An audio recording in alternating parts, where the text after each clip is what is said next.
morning, boys and girls, and children of all ages. Welcome to another edition of Coffee and Sports in the Morning. I'm your host for today, Mr. William D. Morgan, and I have my brother, my partner in crime with me, Mo Better. Mo, how you doing today? I'm doing great on a terrible Tuesday. Let's get into it. Oh yeah. First thing we want to talk about, and hopefully we'll have Seven joining us as well a little bit later. Matter of fact, let me go ahead and bring him on right now. Boom. What's up, guys? What's up, Hey, man? how's it going? Good to have you here, brother. Good to have you here. Thank you for Um, having me. First thing I did want to bring up, I did want to bring up the game last night that we saw possibly the end of Aaron Rodgers as the Texans defeat the Steelers 30-6. Two questions, and I'll get this from both of you. Mo, I'll start with you. Is this really the end for Aaron Rodgers, and is Mike Tomlin done in Pittsburgh? I think it is the end for Aaron Rodgers. And look, Hall of Fame career. He's going to walk into the Hall of Fame. He's had a great career. But 42-year-old quarterbacks, they don't get younger. They just get older. Bringing him back another year, Pittsburgh needs to do something that they haven't done in almost a decade, and that solved the fact that they don't have a franchise quarterback instead of keep settling for Band-Aids. I thought Aaron Rodgers, for his age and where he's at in his career, I don't think he embarrassed himself. I thought he had a solid year, but he's still 42. And playing the Texans last night, that was like the perfect storm. He's not as mobile as he used to be. They have the dominant pass rush, dominant defense. The results aren't shocking. I think most of us picked the Texans. And truthfully, if CJ Stroud doesn't turn the ball over 3 times, it's a much bigger blowout. As I far as agree. Mike Tomlin goes, look, I've been tongue in cheek saying, well, he's fired. I'm only saying that because John Harbaugh got fired. And if you really look at their successes over recent years, they're pretty much on the same level. And if John Harbaugh got fired, why wouldn't Mike Tomlin get fired? If I'm, I'm I'm, not I'm just mistaken, using that logic. and if I'm not mistaken, the last time the Steelers won a playoff game was the 2006 season when they went to the conference championship and they lost to the Patriots, if memory serves. I could be wrong on that, but memory serves. I think that's the last time they won a playoff game. Boy, that's a long time It is. to They've lost go without winning a playoff game. seven straight playoff losses. I, Oh, yeah. I, I, I think your fan base would feel better had you won a game or two, at least where you felt like a legitimate contender. They've always felt like the team that we all agreed they overachieved and got in the playoffs, but nobody Mhm. thought the Steelers are a legitimate title. They're not. They're not. And I know you can't put that all on the coach, and I'm not.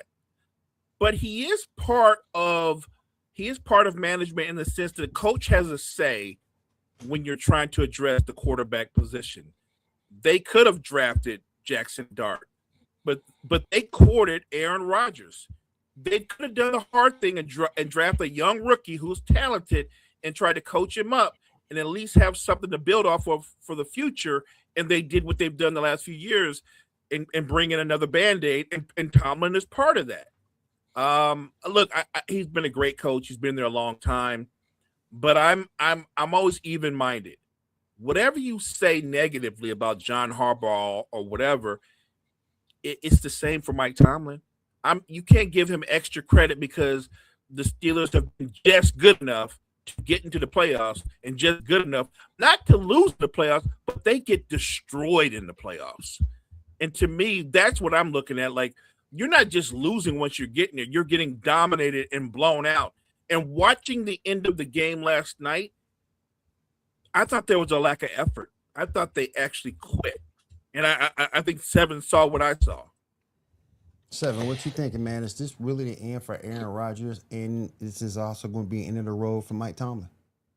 So I'm going to I'll address them separately. This should be the end for both. I will start with that. This should be the end for both. As far as Aaron Rodgers and Mike Tomlin are concerned, and I said this separately, this is going to end up being together. As far as they're concerned, though, I would hope that this is the end of Aaron Rodgers' career. And the thing of it is, it was frustrating to watch when Brett Favre did this and kept coming back when he should have just walked off into the sunset. Now we've got Aaron Rodgers doing the same thing, trying to prove something that doesn't matter. We all know he's a Hall of Fame quarterback. He can try to sit there and claim that he will, he can try to go for another Super Bowl, but a Super Bowl caliber team does not need Aaron Rodgers. There's not a single team that is Super Bowl caliber that needs Aaron Rodgers. So he needs to understand that.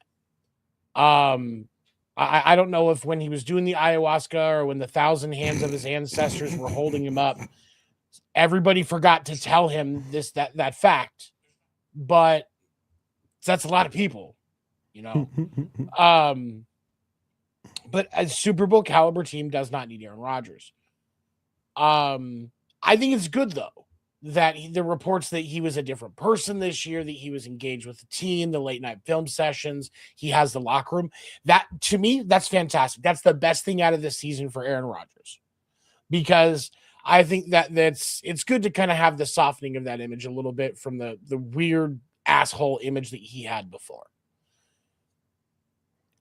He should retire, but I something tells me he's not. And Skip Bayless said it last night on Twitter. He thinks that he and Tomlin are going to try and run it back, and I think it's going to happen. I think he's right. I think that something with the Rooneys and the GM, the front office there, Tomlin's going to find a way to convince him. I think that dude can sell ketchup popsicles and white gloves. I think that's why Tomlin still has a job. But I do think if Tomlin's going to get fired, it's because we saw that entire team give up on him last night in the third quarter. Like, if you look at how close that game was through the first half, like, it was a fight. That final score does not tell the story of how much of a fight that game was for the first, I would say 35 to 40 minutes of playtime. That last 5 to 10 minutes of third quarter going into the fourth quarter, they started to crack. And in the fourth quarter, they scored what was it, like 20-something points was it 23 points in the fourth quarter last night? 23 points in the third quarter or fourth quarter last night by the Texans. Pittsburgh gave up. And I'm not saying that it was Aaron Rodgers gave up or this specific player. The whole team gave up last night. And that's on Mike Tomlin. And if Harbaugh, who really, like, his team, I've never once in the last few years, despite the struggles the Ravens have had, I never once saw a team give up on Harbaugh. Until we saw the end of this season where it looks like there were some reports that he lost the locker room, he lost Lamar Jackson, stuff like that. We never saw it there till the end. But that's when Harbaugh got fired. And I'm with Mo. Like, he is a better coach. He has had a better record.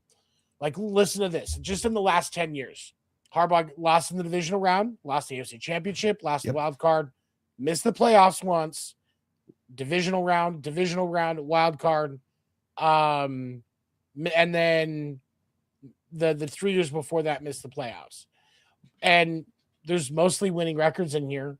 Out of those 10 seasons, there's only 2 years or technically 3 where they didn't have winning records.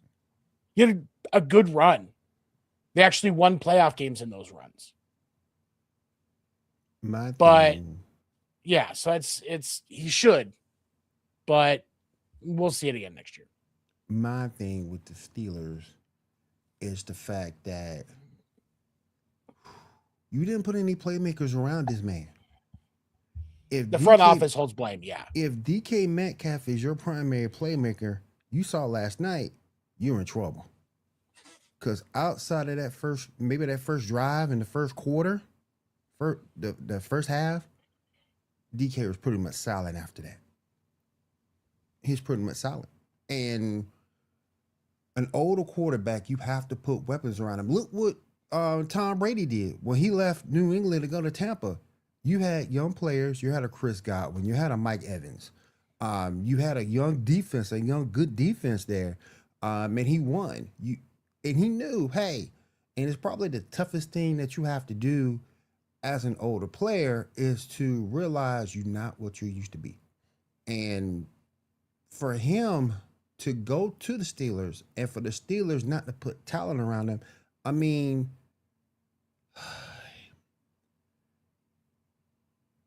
I like Warren, I like Frymouth, I like Jonnu Smith, but they ain't nowhere near enough. Nowhere near enough. Well, Mike Tomlin's kind of a victim of his own success. Yes. That's fair. Because he's been able to make a team that we look at on paper that shouldn't be in the playoffs, and they find a way to get into the playoffs. And so he hasn't had that season where they were so bad that they had a top 3 pick to where they could draft a franchise quarterback. They haven't been bad enough to be able to draft that guy, and they haven't really been good enough to warrant him staying over the last 8 or 9 years. It's weird. It's a weird thing to say. We have a coach in place. He's a culture builder. Yes.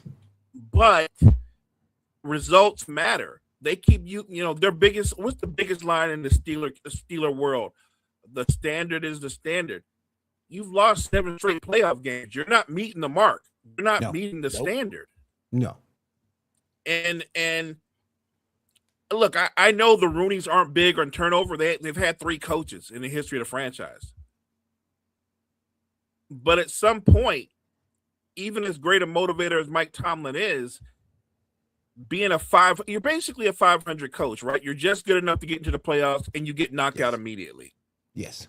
The solution is simple. You have to do the tough thing, and the tough thing is it's not just change Mike Tomlin. You might want to change Mike Tomlin. Might want to change your GM, because I would argue the Steelers GM is not one of the best GMs in football. No. Because he's put that roster together, and they've emphasized defense, which, by the way, has been the cornerstone of Pittsburgh Steelers football forever. But the defense is a good defense. It's not a dominant defense. It's vastly overrated. And the offense, they've not made any playmakers. And the playmakers they've had, they've coached them up, but they weren't great character guys, because if that were the case, obviously George Pickens would still be a member of the Steelers. Yep. But when you get rid of talent like that, if you don't replace it, I'm just saying, when talent walks out the door, if you're not flush with depth, it shows on the field. Right. I look at DJ Metcalf. I get it. He's an elite athlete, and people want to say he's a number 1 receiver. I don't think he's a number 1 receiver. I don't. I think he's more of a 2. He might have number 1 talent, but he's not a number 1 receiver. If a team, like, let's say, because I saw one of my friends on Facebook who was drunk, posted that he would do well with the Chiefs, and I don't think that he would as a Chiefs fan. But I'll say this: you put him with a solid Mahomes, Allen type, Lamar type quarterback. You put him in the slot. DK Metcalf is going to have 100 yards a game. You put him out wide where where work has to be done, you're going to get inconsistent results. And that's exactly what the Steelers are seeing.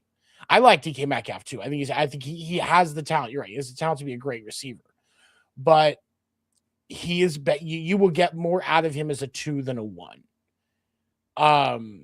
And the ultimate problem, and it seems like in every spot with the Steelers, whether we look at the offense, the defense, coaching, the GM, Will and I work in sales.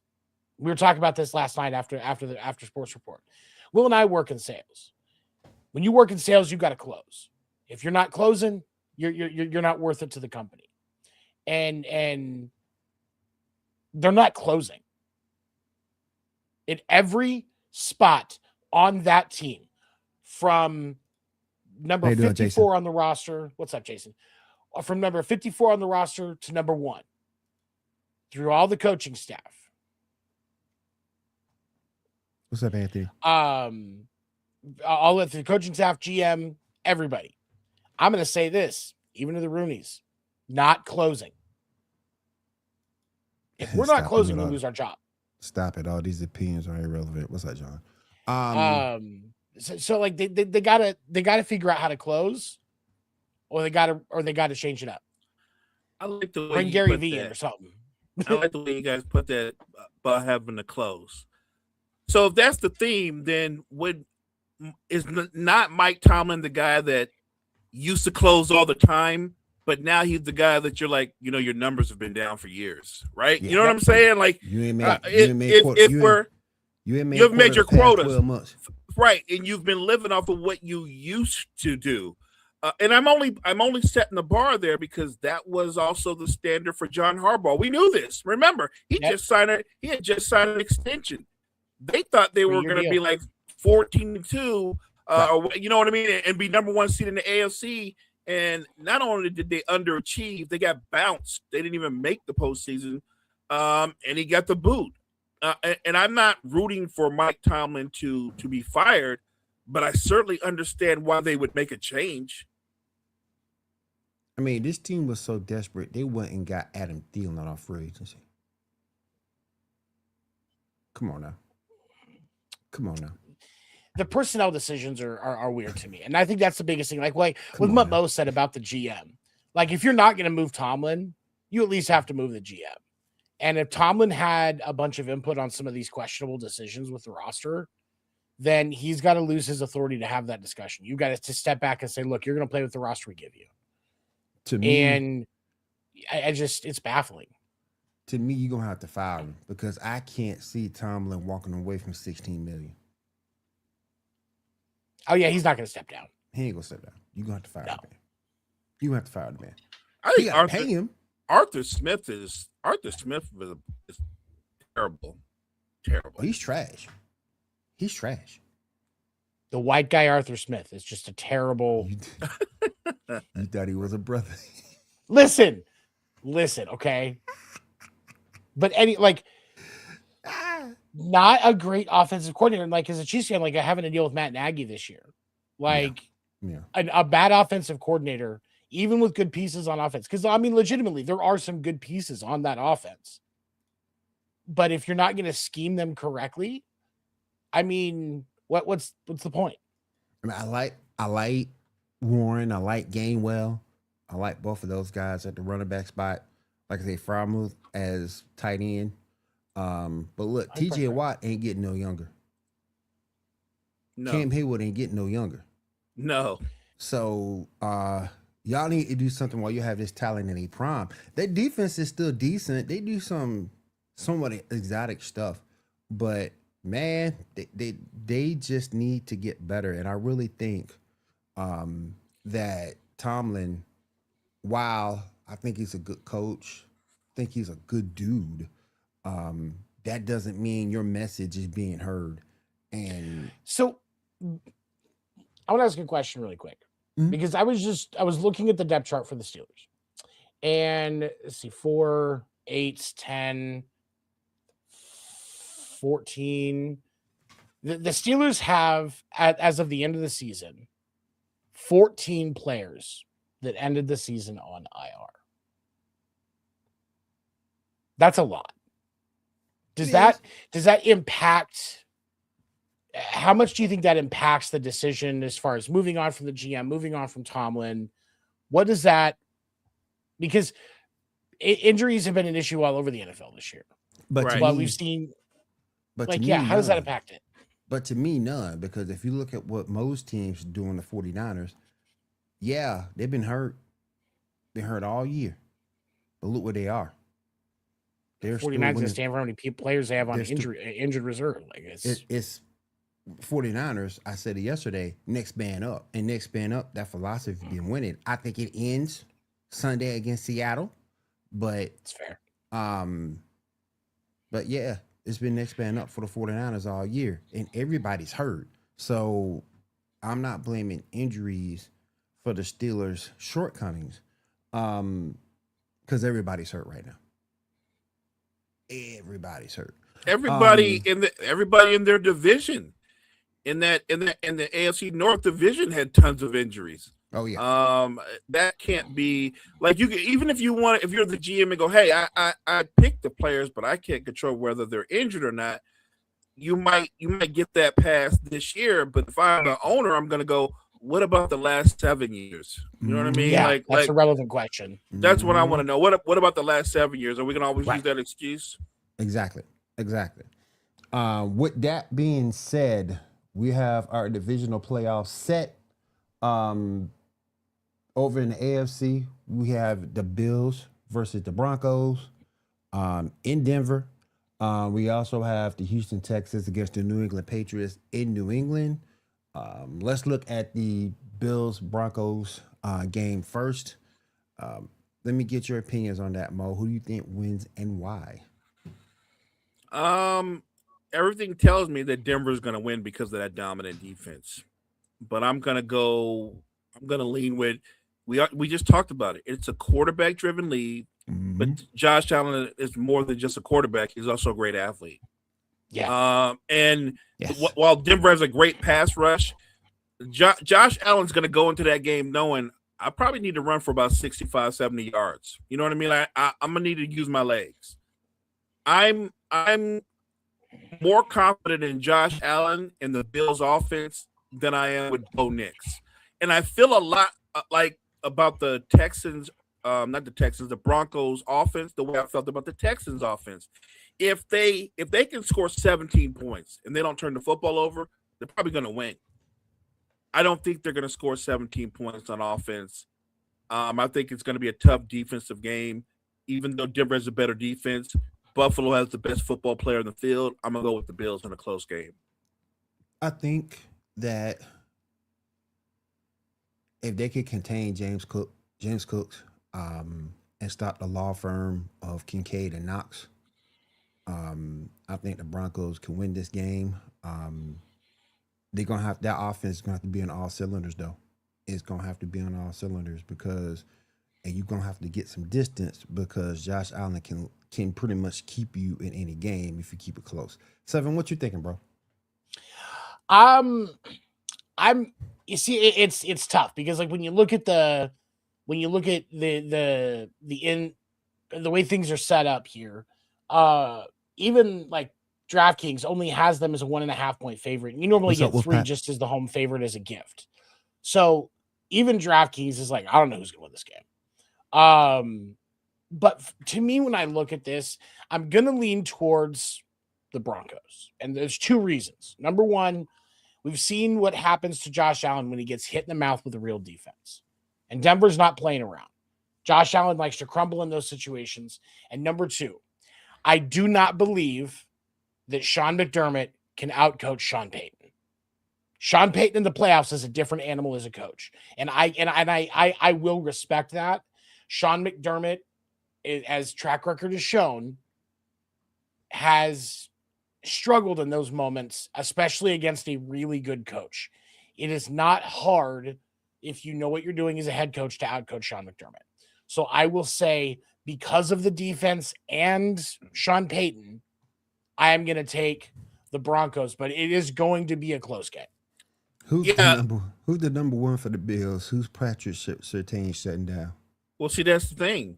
They don't actually have a number one, so that's the mystery, right? Who are you? Who is he shutting down?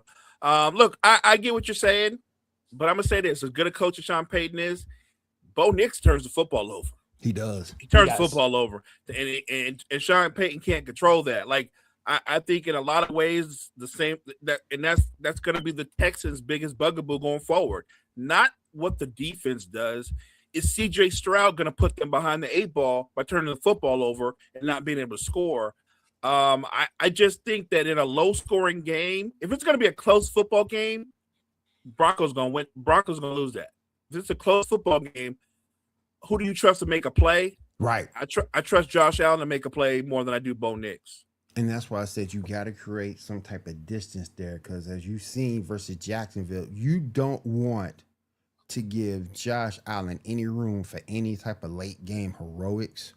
No, you got to be in his face the whole night because if you give him a second, he will cut it up. But his record for both road playoff games and his record in the red zone when in clutch moments is why I question Josh Allen. I'm not saying he doesn't have elite talent. He's an elite athlete. I will always respect the hell out of Josh Allen for that. But again, we talk about closing. Josh Allen in closing situation has proven time and time again he can't always get it done. And with Bo Nix, yes, he is a turnover merchant, but I can put enough faith in Sean Payton coaching in the playoffs to see something happen. Sean McDermott coaching in the playoffs it's been proven something's going to happen at some point. Cortland Sutton's going to have to come. He's going to have a good game also to keep that to help facilitate that separation. Because, like I said, you do not want to keep Josh Allen hanging around. All right, let's move over to that next game. We got the Texans versus the Patriots. This is a home game for the Patriots, that they have home field advantage. 7, what you thinking? Man, the Texans remind me of that early 2000s Ravens team that won the Super Bowl. Yep. But I would take CJ Stroud over slightly over Trent Dilfer. I think that I will say that I absolutely love what the Patriots have done this year. I really, really enjoy seeing how Drake May has come up as a quarterback. But that Texans defense is going to hit you in the mouth. They're going to play hard. They're going to be in your face. And when you have the inexperience of those moments in the playoffs, like Drake May, I think that there's a little bit of an edge there to me for CJ. Just because of CJ's postseason experience. CJ's, been in the national championship for college football. Like, I think that light is it's not as bright for him as it's going to be for Drake May this time around. If they were both equal level experience, I might lean more towards the Patriots, but I'm going to give the edge to the Texans in this one. But it is going to be a defensive contest for sure. Mo, what you thinking, man? It's going to be a black and blue game for sure. Physical, hard hitting. If you're a fan of defensive football, I think that's what you're going to get. Yes. Here's the thing, though. Even though Drake May is the younger guy, I think he's established himself in terms of being a leader. I think Drake May is kind of an old soul on the field. Everything says you should take the Texans because of the defense.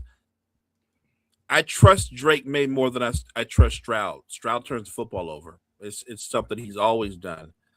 And look, even though May's younger, he's kind of ahead of Stroud. He kind of leapfrogged him. Drake May might win league MVP. CJ Stroud has never been in that conversation. No. So look, Texas better defense by far, the dominant defense. But I think between the two teams, the Patriots are a more balanced team. I'm going to take the Patriots in a close game. So we have a question here in chat. Which is more important, winning records or championships? Because if accolades are the most important, why are we caring about the playoffs and getting to the big game? I think you have to decide what your definition of accolades is. Because, like, to me, and this is where you kind of get into GOAT arguments and stuff like that. I think that making the big game is an accolade in and of itself because it is so hard. And teams, even the losing teams, don't make it back to the big game the next year very often. Yes. And so I think if you look at what your definition of accolades are, you could look at accolades, but ultimately the goal is always the championship.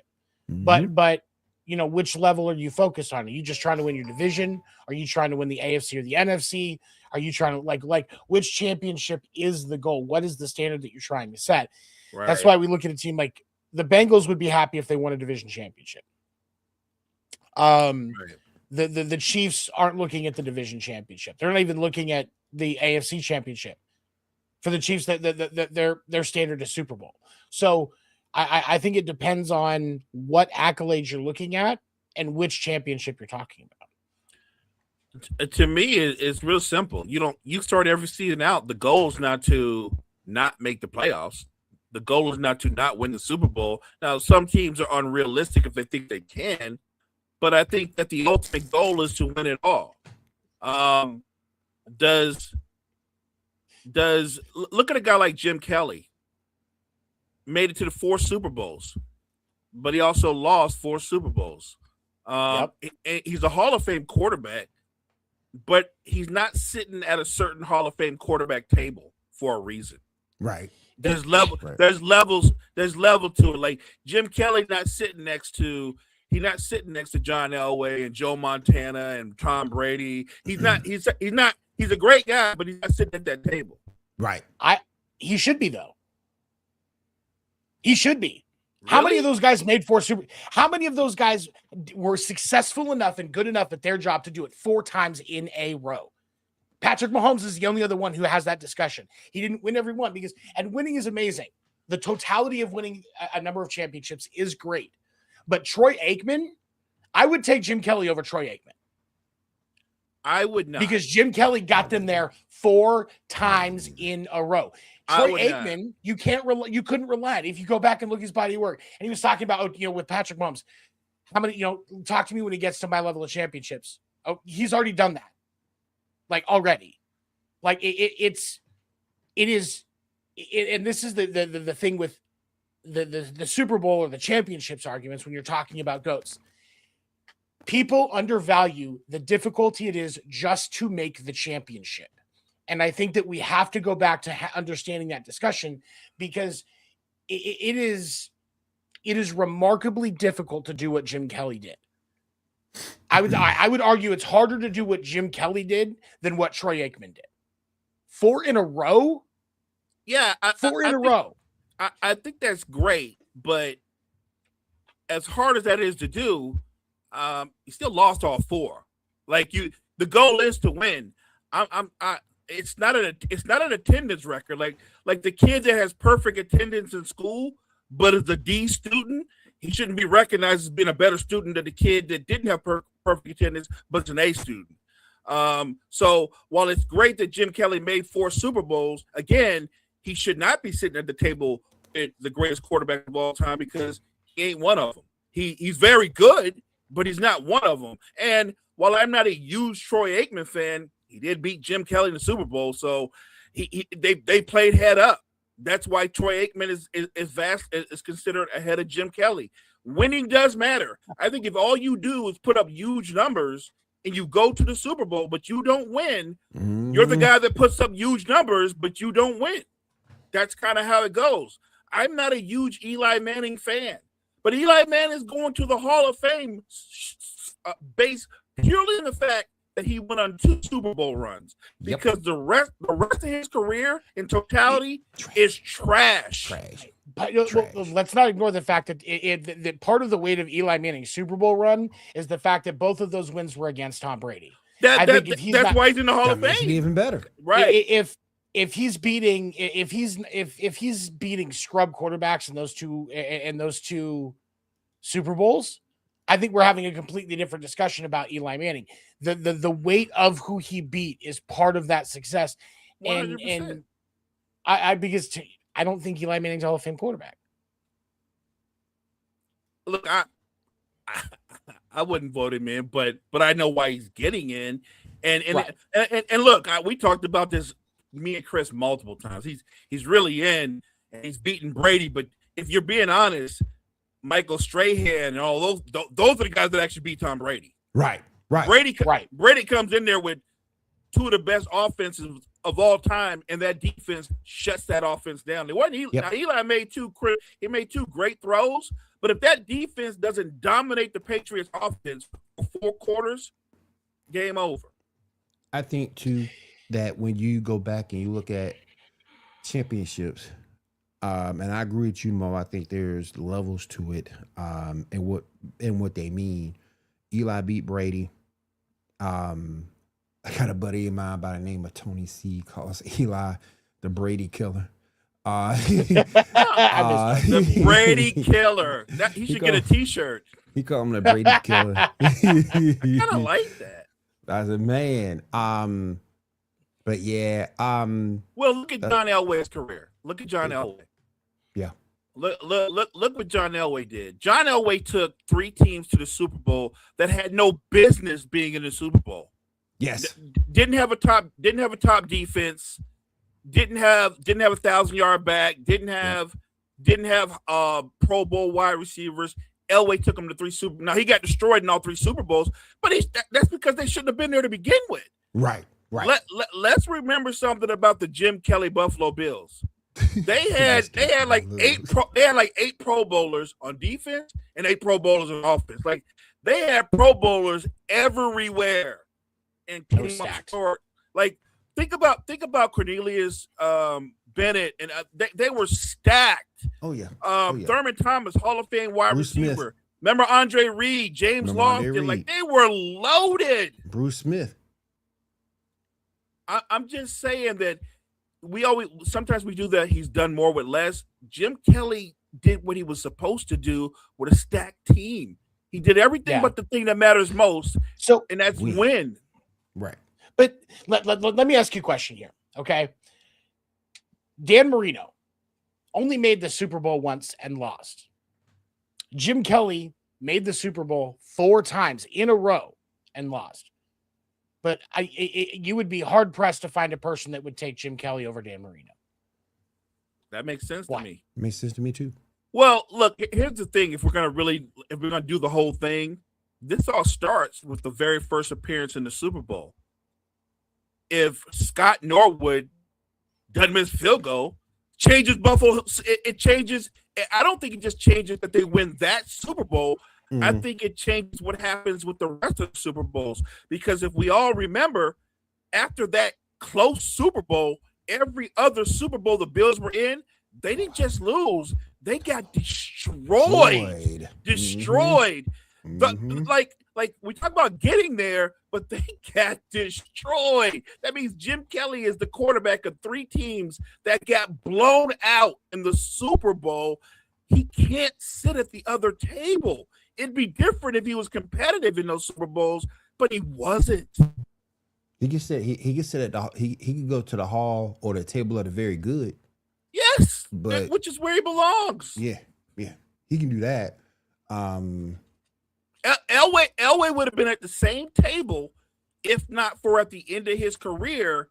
Shanahan got with him, and obviously they had Thurman Thomas. I mean, not Thurman Thomas. They had Terrell Davis.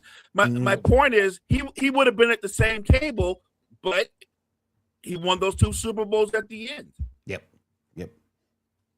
Exactly. Let's move on over to the NFC game. I want to talk about the Rams versus the Bears. It's in Chicago. Mo, I'll start with you. What's your outlook for that game? I don't know how the Bears win, and it's not disrespectful. I'm simply talking about their defense, because a lot of us talk about how they got 33 turnovers. Right, they're really good at stripping the ball and deflections, but if you just go on base defense, they're not a good defense. No, and I don't know how they stop that Rams offense. Like, to me, the only way I see them winning is if they win in a shootout. But I don't think it's going to be a shootout. I think the Rams are the better football team. I think the Rams are going to win the game. Seven, what you thinking, man? The Rams should win this game. Let's start with that. The Rams should absolutely win this game. 3.5-point favorites on the road. That means it's actually because you have the gift that you would normally give the home team of 3. It's probably more like 7 is the actual favor in that game. For me, the Rams should win this game, but the Bears, as of late, have won multiple games that they shouldn't have. The thing that you have to do if you're the Rams is play mistake-free football. As long as you don't make mistakes. And I'm not saying it has to be perfect. I'm talking big mistakes, no stupid turnovers. Don't, go for it on 4th and 20 for some stupid reason. Like, do it right, and you'll be fine. But the teams that are losing to the Bears are beating themselves. You can't look at that game last week and tell me that the Bears outright beat Green Bay. Green Bay beat themselves.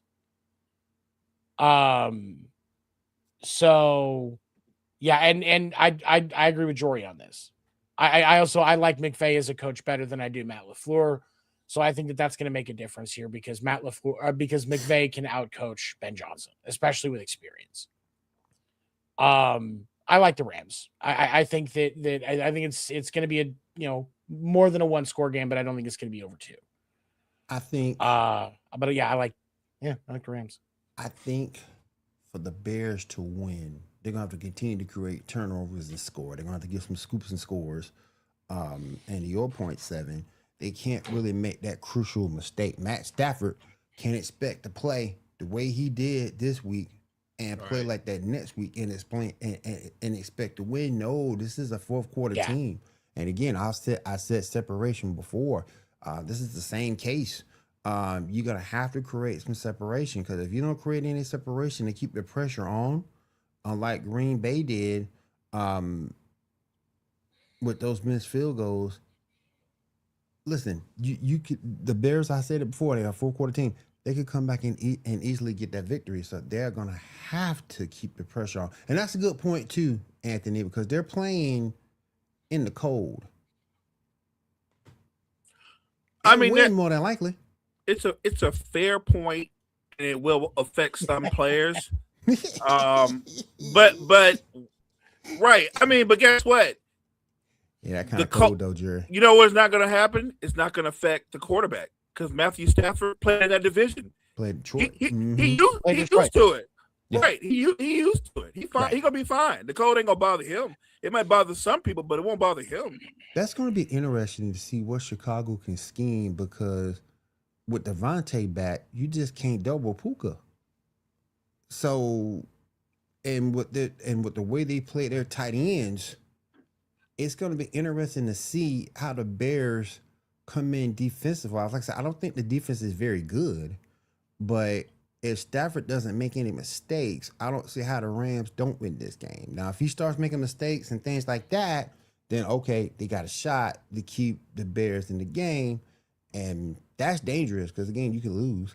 But I think that's the only way the Bears win. They got to continue to create turnovers and get some scooping scores. Hang around, and if they can, they got a shot. But if the Rams just blitzes them offensively, ain't nothing they can do. If the Rams can run the football, it's gonna be a blowout. Yeah. If the Rams can run the football, it's gonna be a blowout. And they got 2 good running backs in Williams and Corbin. And look, I love that. I think the Bears are one of the better running back tandems in the league too. So look, if they can run the ball, it can offset some things and make life easier for Caleb Williams. Yep. I think we always talk about, if you take care of the football, you're usually the team's going to be in the better shape.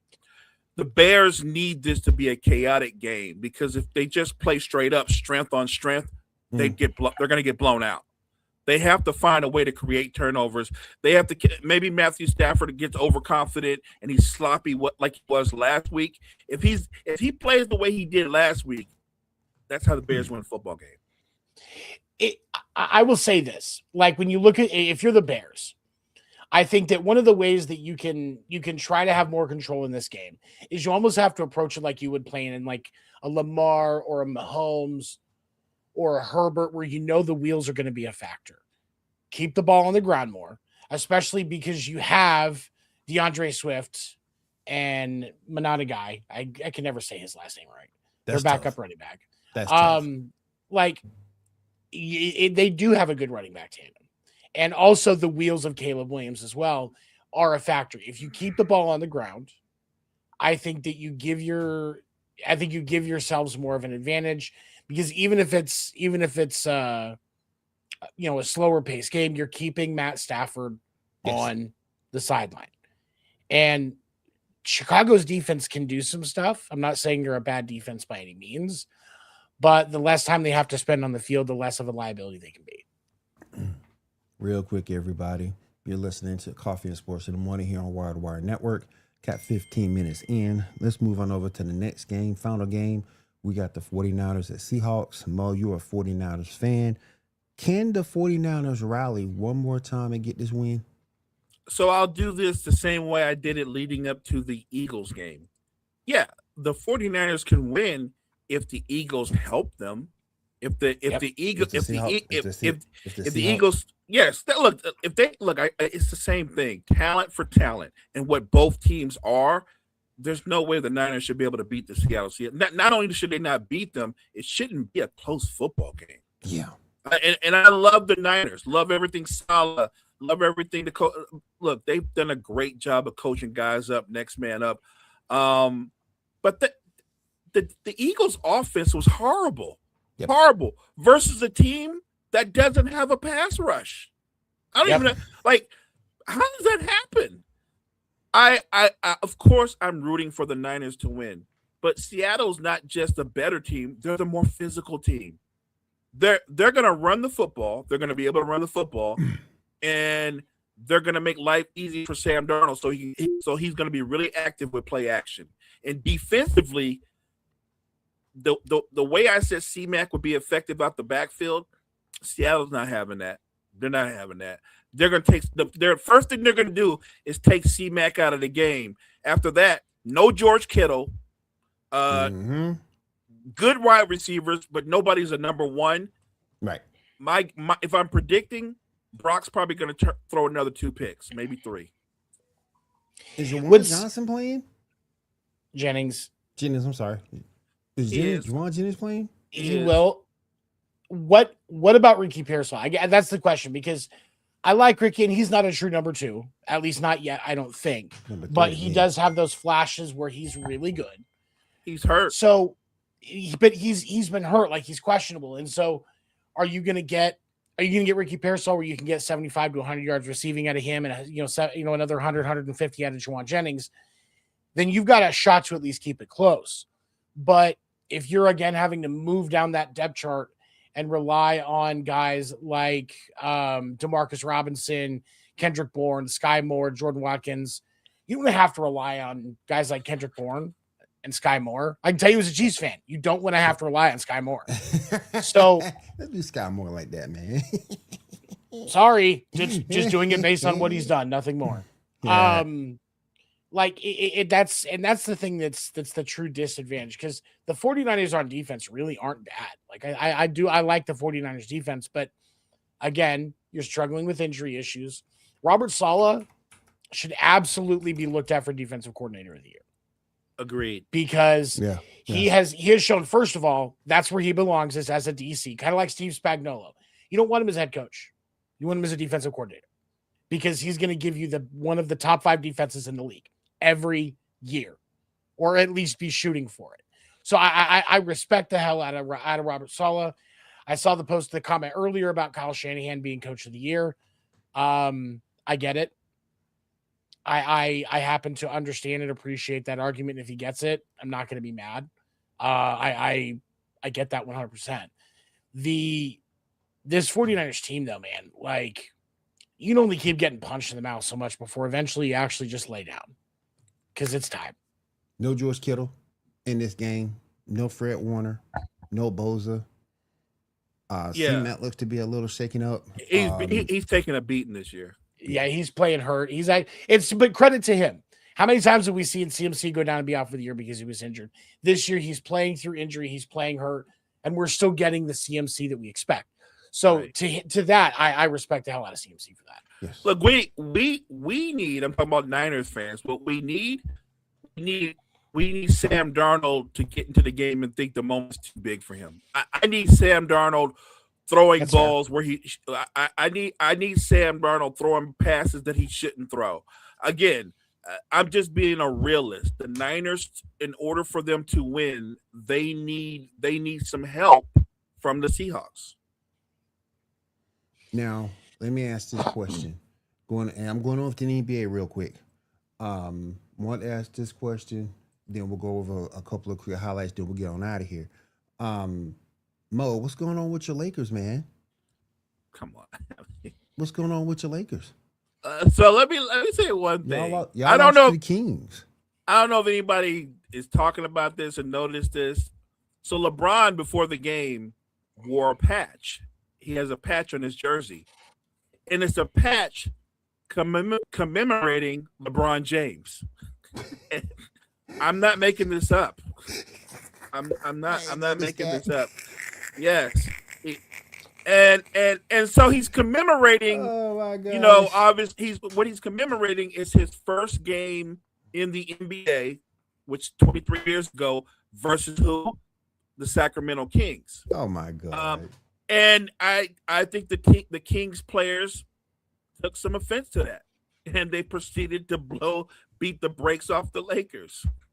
But only LeBron would wear a patch commemorating LeBron. I think you're right. First, yes, it was massive distraction. The Lakers are 4-6 in their last 10. Yep.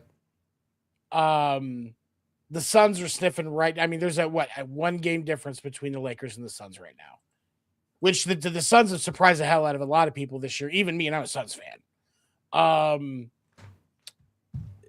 For me, it's they have been really good this year, despite some of the issues that they've had.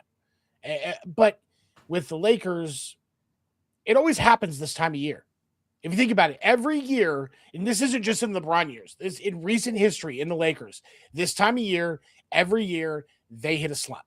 They're going to go 4-6 out of 10 for a while. They're going to slip back a little bit. And then all of a sudden, about game 50, 55, they're going to turn it back on again. And they're going to be one of the top 5 teams in the West. They're the biggest tease in the league. Well, I mean, I don't disagree with that premise that you laid out. Then they're also going to get knocked out in the first round of playoffs. Oh, you laughed out the obvious thing. Like, yeah, they might be top 5 in the West, and then they're going to get knocked out in the playoffs. And why will they get knocked out why will they get knocked out in the playoffs? A lot of people talked about how good the trio would be of LeBron, Luka, and Austin Reeves. Here's the reality: whenever the 3 of them has been on the floor, the Lakers have been worse on offense and defense. The 3 of them don't mesh well. You can't have 3 ball dominant players, because that's what happened. Luka's ball dominant, LeBron's ball dominant. Austin Reeves became a star this year when LeBron was out because they got the highlight ISO ball and he was ball dominant. Yep. You put the 3 of them on the floor, your offense is horrible. And defensively, you can pick and choose who you want to hunt. You want to hunt LeBron, Luka, Austin Reeves. You want to hunt DeAndre Ayton because he ain't guarding nobody. He's useless. The Lakers are one of those teams that they feast off of bad teams, which there's nothing wrong with that. And then they usually get blown out by really good teams. Getting blown out by the Kings last night, I honestly believe that was more about the patch more than anything. But look. If the goal is to win a title, no one looks at the Lakers as title contenders. Leave the Bulls alone, man. Come on, man. Come on, man. Leave them alone. Here's what I will say, because I think you're right about the issues with Austin Reeves, LeBron James, and Luka Doncic on the floor. LeBron has to do something that I don't think a lot of people are going to recognize right now, but I think it's true. LeBron has to step back to the 3. You cannot. It should be Luka, Austin Reeves, and then LeBron. That should be the ranking for ball dominance on that team right now.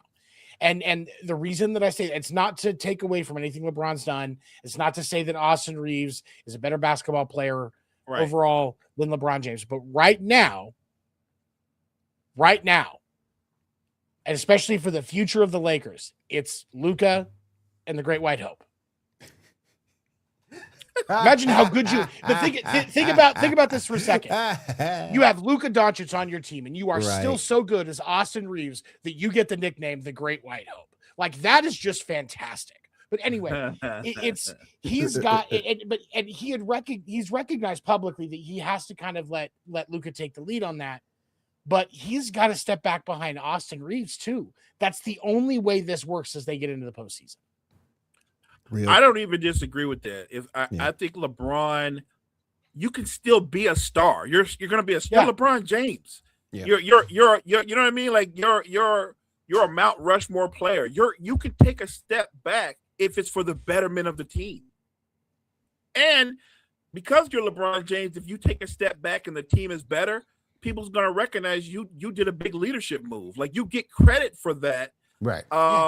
Again, I think that's what he's got to do. Like, it can't be about, I still want to show people that I can give you 28 or 30 a night. It has to be more about, what do we need to do from me for us to be really contenders and be really good. And if he can do that, which by the way, I know he can do that, that'd be great for the team. The thing is, ego's a hard thing to set aside. Yeah. And when the NBA has revolved around you for over 20 years, it's very hard to go, yeah, it's his time now. I'm a secondary star. I don't know if LeBron is ready. I don't know if he'll ever be ready to do something like that. Dwayne Wade did it though. He did. Yeah, but I know it's a different situation. Have I was gonna say, but Dwayne Wade didn't hit on have the same impact that LeBron James did in his prime. But that's the thing. That's the frustrating part for this is LeBron would look even better than he does if he took that step back. But getting that to happen, right? And this isn't just about LeBron. This is about JJ. This is about Luka. This is about Austin. This is about everybody being on that same page. Because, I mean, as long as you've been around these guys, it's almost instinct that you want to defer to LeBron because it's LeBron. It's King James. Yep. You've got to change that mindset as a team and recognize that LeBron is your guy that you're going to kick it out to on the wing or whatever else that's your third option. Right. Because you've got to look at Austin Reeves down in the paint, Luka outside, Luka in the paint, like whatever. Yep. Those are your first two options. And then you swing it out to LeBron.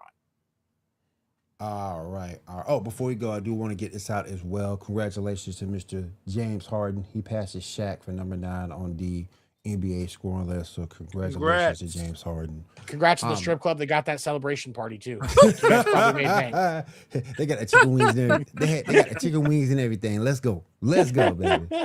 Chicken wings and legs. Let's go. Real quick, I do want to go to both of you guys. Any final thoughts we got before we get on out of here? Look, I just appreciate the chat, the energy. Appreciate Seven, you, Will, guys hopping on. There was a little bit of a controversy. I don't know if you guys heard any of this. It was about in the Jaguars press conference. Oh yeah, we talked about that last night. Yeah. And obviously the comments that a lot of other like not just Jamel Hill, but maybe she was one of the bigger names that was critical of that reporter who by the way is a Jaguar local reporter. I can understand Free Press, right? Right. I can understand her sentiment. It's one of the few. It is actually a black run newspaper. Mm-hmm. So I understand why she said what she said, and I disagree with the way she said it, but I understand what she was trying to say. Right. I just didn't like the way that she said it. It did make her sound more of a fan, but at the same point, and I think that's what kind of threw everybody off. But at the same point, it's what that coach needed at the time, because you can see he was having a hard time dealing with that loss and facing the media. Oh, I agree. And it's what that coach needed at the time. Was it a little unorthodox? Yeah. I wasn't talking about her. I agree. I was fine with what she said. I was talking about I understand why Jamel Hill said what she said. Because I don't think she was wrong, but I don't like the way she said it. Right. I got you. You didn't have to approach it from a place of hate. You didn't have right. To, you could have worded that so much better. That's all I'm saying. Jamel Hill is somebody that frustrates me because there is so much talent and understanding of sports as a whole. Mm-hmm. But the rage baiting stuff that Jamel Hill says sometimes just pisses me off. Like I get pulled into it. But I was more angry about Shady McCoy's participation trophy. Oh, comment. Yeah. Bro, you got 2 participation trophies sitting right there on your shelf. Keep your mouth shut. Like that was that got under my skin, honestly, more than what Jamel Hill said. Because, like, dude, you got 2 Super Bowl rings that you weren't on the active roster for. You have the same number of snaps in the Super Bowl as Tim Tebow. Chill. I like that. All right, you That's guys, very we're good. out of time. I want to say thank you again to both you gentlemen for coming on this morning. I want to say thank you to Wire Network for having us here. And if you know better, you do better. Mo, go ahead and close us out. Thank you guys so much for joining us. Make sure you check out all the great content we have at Wire to Wire Network. Wire to Wire Network, we appreciate you. All right, everybody. Don't forget to check out all the fine shows here on Wild Wire Network. We'll go over all of them as we go out.